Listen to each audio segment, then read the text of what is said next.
قیامت کے بارے میں سب سے خوفناک حدیث دجال کے بارے میں نہیں ہے، جنگوں کے بارے میں بھی نہیں، سورج کے مغرب سے طلوع ہونے کے بارے میں بھی نہیں، بلکہ یہ تمہارے بارے میں ہے۔ نبی اکرم صلی اللہ علیہ وسلم نے فرمایا کہ لوگوں پر ایک ایسا زمانہ آئے گا جب اپنے دین پر قائم رہنا جلتے ہوئے انگارے کو تھامنے جیسا ہوگا۔ الفاظ پر غور کرو، پھر اس احساس کے بارے میں سوچو۔ یہ صرف مشکل نہیں، یہ صرف پریشان کن نہیں، یہ جلنے جیسا ہے۔ اور جب انسان آگ کو تھامتا ہے تو فطری رد عمل یہی ہوتا ہے کہ فوراً اسے گرا دے۔ اس کا مطلب یہ ہے کہ حلال پر قائم رہنا تکلیف دہ ہوگا، نگاہ نیچی رکھنا تکلیف والا ہوگا، حرام کے سامنے نہیں کہنا مشکل ہوگا، مختلف ہونا تکلیف دیتا ہوگا، اور اپنے دین پر سمجھوتا کر لینا آسان محسوس ہوگا۔ یہ راحت جیسا لگے گا، تمہیں گناہ کی طرف گھسیٹا نہیں جائے گا، تمہیں معاف طریقوں سے دعوت دی جائے گی، لطیفوں کے ساتھ، ٹرینڈز کے ساتھ، اور یہ کہہ کر کہ یہ سب تو نارمل ہے۔ اور یہی سب سے بڑا خطرہ ہے۔ یہی وجہ ہے کہ میرے نبی نے بتایا تھا کہ وہ زمانہ جب جھوٹوں کو سچا مانا جائے گا اور سچوں پر شک کیا جائے گا، اور خائن کو امانت دار سمجھا جائے گا، اور سچ اجنبی لگنے لگے گا،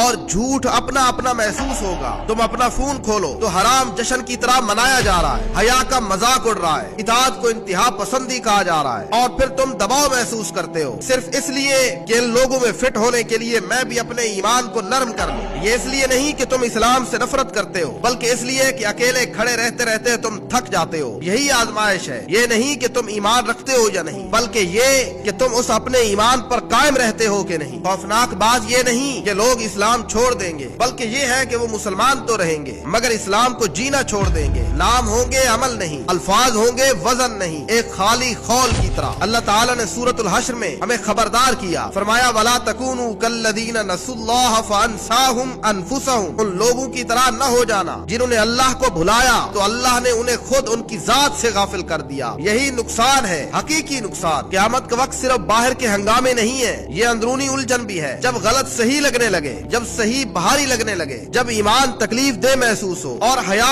ذلت آمیز لگنے لگے، بے حیائی اپنی اپنی لگے۔ لیکن یہاں ایک اللہ کی چھپی ہوئی رحمت ہے، جتنا زیادہ سختی آئے گی تم اتنے زیادہ قیمتی بنتے جاؤ گے۔ ہر جد و جہد کا شمار ہوگا، ہر آنسو دیکھا جائے گا، ہر اکیلا فیصلہ عزت پائے گا۔ نبی اکرم صلی اللہ علیہ وسلم نے فرمایا پروردگار کی طرف سے خوشخبری ان اجنبیوں کے لیے۔ الفاظ پر غور کرو، وہ جو سخت دنیا میں نرم دل رہیں، وہ جو گندی ثقافت میں پاک رہیں، وہ جو وفادار رہیں اللہ کے، حالانکہ رب کو چھوڑنا آسان ہو چکا تھا۔ تو اگر تم خود کو بے جگہ محسوس کرتے ہو، لوگوں میں فٹ نہیں ہوتے، فیملی کی بے حیائی میں تم شامل نہیں ہو سکتے، تو مبارک ہے، یہ تمہارے لیے اچھا ہے۔ اس کا مطلب یہ ہے کہ تم اس دنیا میں گھل مل نہیں رہے جو کبھی تمہارا اصل گھر تھی ہی نہیں۔